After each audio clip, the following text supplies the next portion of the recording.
لا الہ الا اللہ محمد رسول اللہ۔ جن کو اللہ نے حرام کیا ہے، حرام کرنے کی وجہ یہ ہے کہ ان کے لیے دنیا میں بھی وہ چیزیں مضر ہیں اور آخرت میں بھی۔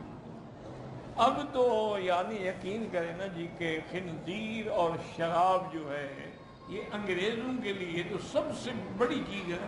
شراب کے بغیر تو تصور ہی نہیں کر سکتے۔ اتنے ہوٹل ہیں وہاں پانی مانگے تو حیران ہو کے دیکھتے ہیں کون پاگل آ گیا پانی مانگ رہا ہے، یعنی ہوٹلوں میں ان کے پانی ملتا ہی نہیں۔ بہت لائٹ قسم کا مسئلہ ہو تو بیئر دے دیں گے آپ کو، ورنہ تو وہاں وائی نہیں ہوتا، شراب ہی ہوتا۔ اچھا، اسی طرح ان کی سب سے پسندیدہ ڈش جو ہے وہ خنزیر کا گوشت ہوتا ہے۔ اب جناب خود قائل ہو گئے ہیں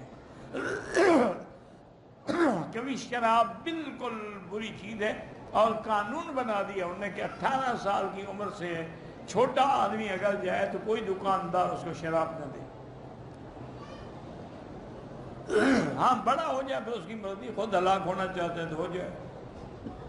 اچھا، اسی طرح پہلے ہم جب جاتے تھے یورپ میں، امریکہ میں، تو قطع عدم بوتلوں کے اشتہار لگے ہوئے ہوتے تھے اور بڑے غلیظ قسم کے اشتہار لگے۔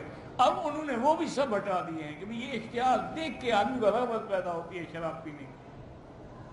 وہ بھی یعنی وہ مان گئے ہیں کہ یہ مضر ہے۔ وجہ یہ ہے کہ یاد رکھو کہ انسان کو اللہ نے اشرف المخلوقات بنایا ہے، کیونکہ اللہ نے اس کو عقل دیا۔ جب عقل چلی گئی پھر تو وہ حیوان ہے۔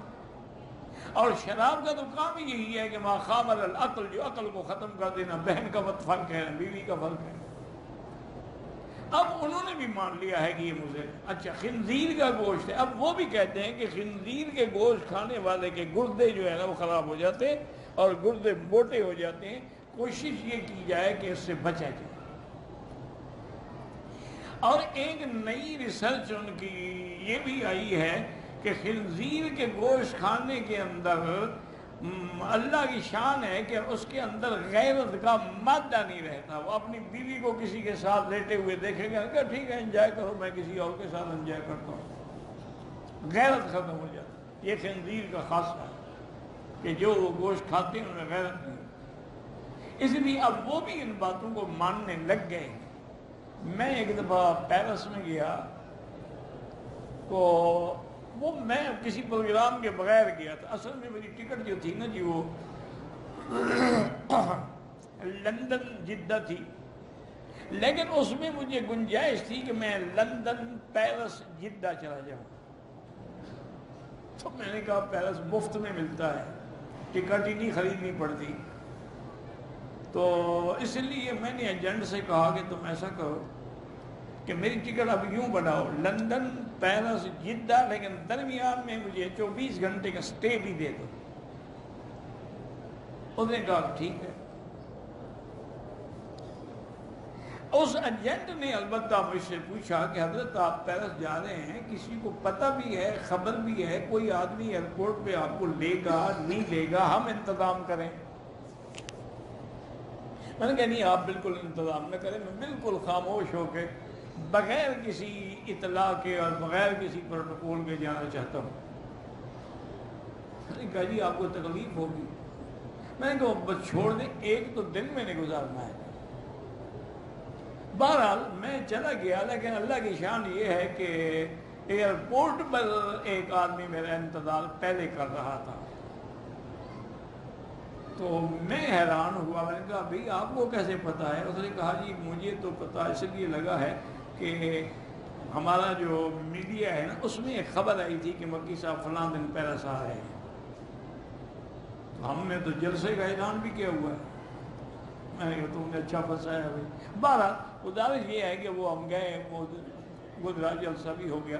دوسرے دن ہم سیر کر رہے تھے، ایفل ٹاور جو ہے وہاں کا مشہور، اور شاندشیری روڈ ہے وہ بڑی مشہور ہے، تو وہاں کافی دیر ہو گئی ہمیں۔ اب میں سوچ رہا تھا کہ آج کا کھانا جو ہے نا بڑا مشکل ہے۔ پہلے تو دعوت تھی نا، وہ تو انہوں نے انتظام کیا تھا نا حلال کھانے کا، اب کیا ہوگا؟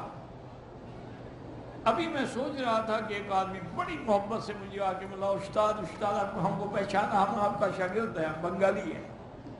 میں نے کہا ابھی پہچانا، کیا کہتا پہچانا؟ میں نے کہا نہیں ٹھیک ہے، کیا بات؟ انہوں نے کہا جی ہاں میرا ہوٹل ہے، چلے میں آپ کھانا کھلاؤں۔ وہ ہمیں لے گیا، وہ اسٹریٹ فوڈ اسٹریٹ تھی، تقریباً 100 کے قریب ہوٹل ہوں گے، سب کے خالی پڑے تھے، اس کا ہوٹل بھرا ہوا تھا۔ میں نے کہا یہ ہونے کا میں نے 2 سال کیس لڑا ہے، کیونکہ یہاں ہوٹل کوئی کھول نہیں سکتا جب تک وائن شراب نہ بیچے۔ میں نے کہا میں شراب نہیں بیچوں، اور میں نے وہ کیس جیت لیا۔ اب میں شراب کے بغیر، یہ واحد میرا ہوٹل ہے، اور یہ واحد میرا ہوٹل ہے جہاں میں اپنا ذبیحہ، بکرا ہو مرغی ہو، خود ذبح کرتا ہوں اور لے کے آتا ہوں۔ میں نے کہا یار یہ تو سارے انگریز بیٹھے ہوئے ہیں۔ انہوں نے کہا جی یہ تو پیرس کا میئر بیٹھا ہوا ہے، یہ بھی ہمارا کھانا کھاتے ہیں۔ وہ کہتے ہیں تمہارے کھانے میں جو لذت ہے وہ ہمارے کھانوں میں نہیں ہوگی۔ اللہ کی شان ہے، کیونکہ وہ دم مصفوح، گندا خون جب نکل جاتا ہے تو گوشت جو ہے وہ پاک ہو جاتا ہے۔ اس لیے ہر چیز میں اللہ کی حکمتیں ہیں۔ اللہ تبارک و تعالی نے جس کو حلال کیا ہے اسی میں رحمت ہے، جس کو حرام کیا ہے اس میں مذلت ہے، دنیا میں بھی اور آخرت میں بھی۔